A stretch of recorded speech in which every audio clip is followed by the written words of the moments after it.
கூடும் தெய்வாம்சம் திருச்செந்தூரின் கடலோரத்தில் செந்தில் நாதன் அரசாங்கம்.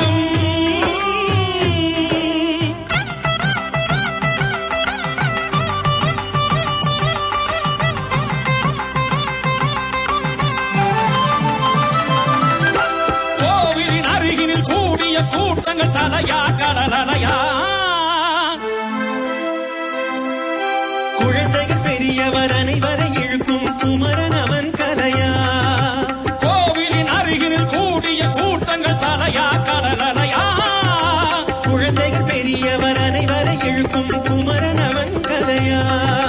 மங்கையரின் குங்குமத்தை காக்கும் முகம் ஒன்று, வாழுகின்ற ஏழைகளை காணும் முகம் ஒன்று, சஞ்சலத்தில் வந்தவரை தாங்கும் முகம் ஒன்று, சாதி மத பேதமின்றி பார்க்கும் முகம் ஒன்று.